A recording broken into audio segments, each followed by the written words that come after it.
Kumusta Sen? Nakakabilib ba? Yung idol Ah, natin, si Robin Hood Padilla. Talagang oo, yung dahilan kung bakit siya number one, no? talagang he never failed to amaze me. Tama Oo. ka, may segunda si Aimee. Talaga, saan ba, saan ba nanggaling 'tong mga 'to? Dati, dati na tayong bilib sa kanila eh. Lalo pa tayong bumibilib.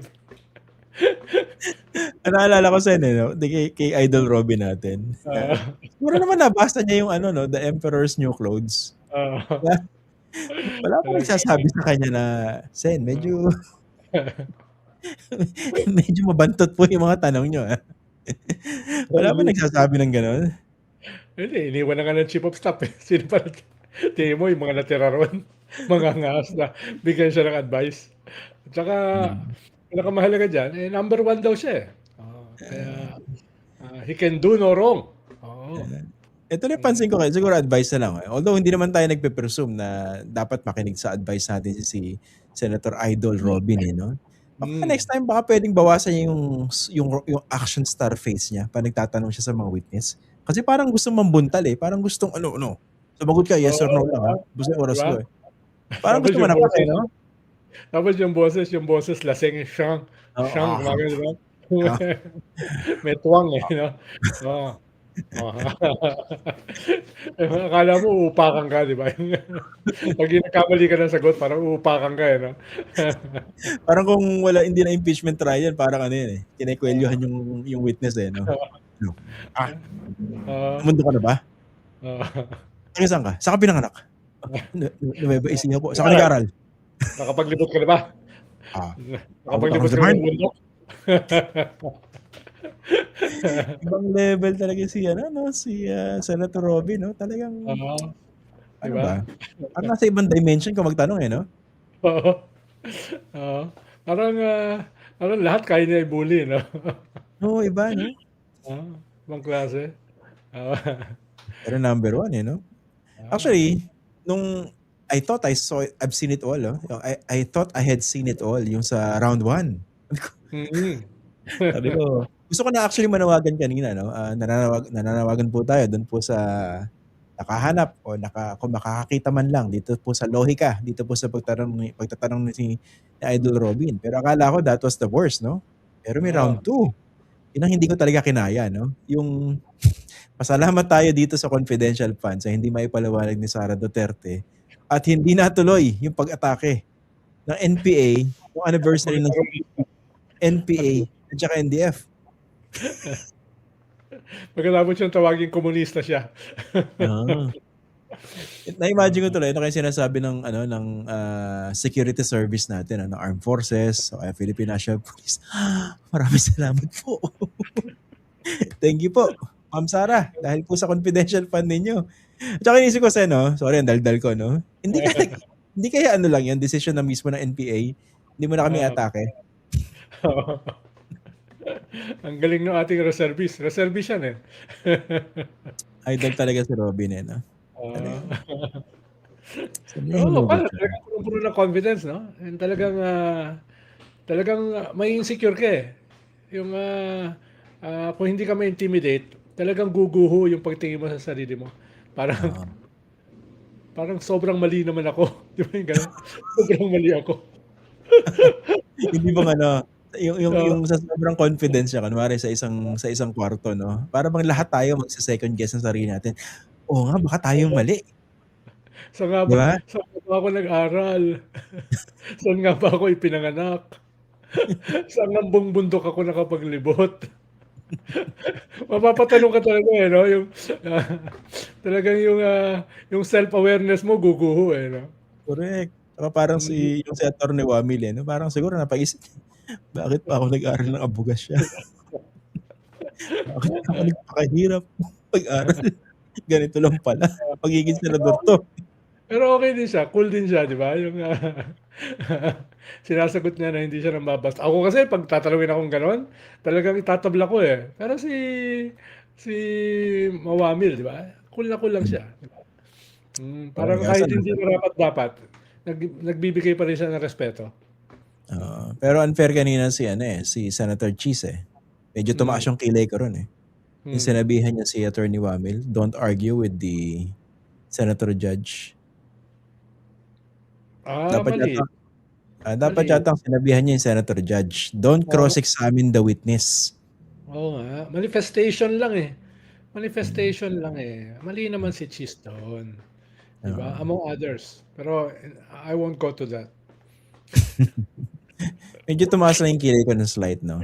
Hindi naman nanatili sa taas yung kilay ko. Tumaas lang ng konti. Bumaba rin naman. Ang level din kanina si Senator Alan Peter Cayetano, no? Na, did you catch that, Sen. Edu? Sabi, tuas na mga neutral. Hindi ko kinaya yan eh. Kung meron akong balbas, siguro nalagas yung balbas ko eh. Ibang klase itong mga to, no? Yung, sanay naman tayo sa mga walang hiya. Sanay naman tayo sa mga talipandas. Pero ibang level eh. Diba? Ibang level itong mga to eh. Kaya...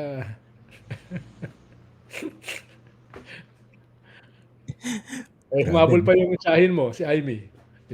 Nakakatawa rin sa style ni Amy Marcos. Pag alam niyang nababara siya, na hindi naman sinasadya dahil sinasabi lang naman ni Attorney Wamil yung totoo, parang ina-acknowledge, alam ko yun, pero alam mo pala eh. Bakit tinatanong mo pa?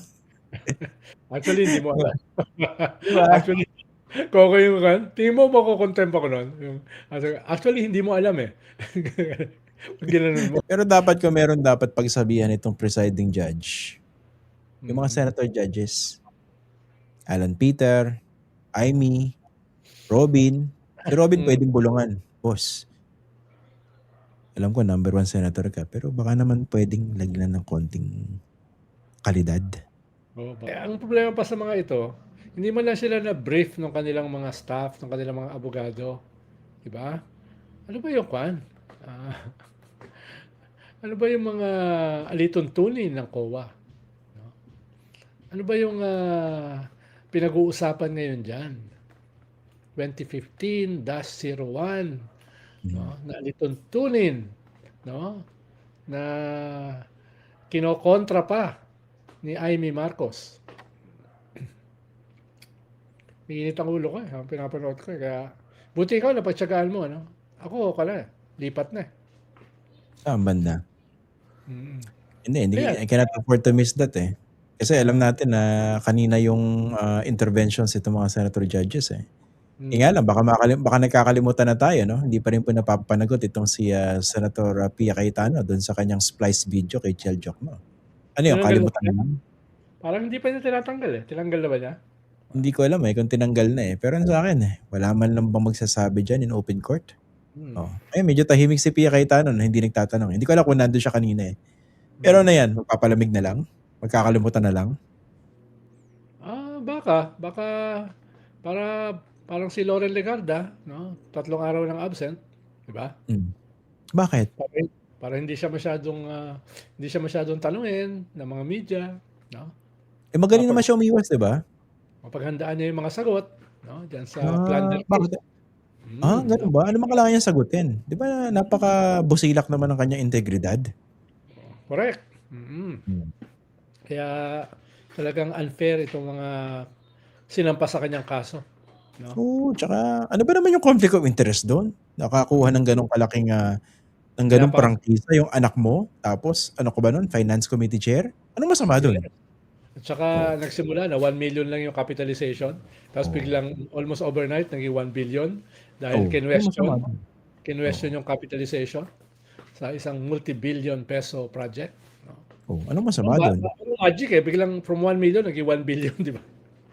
Impunity. Tapos makikita mo, Sen, ito, kunwari, flood control budget.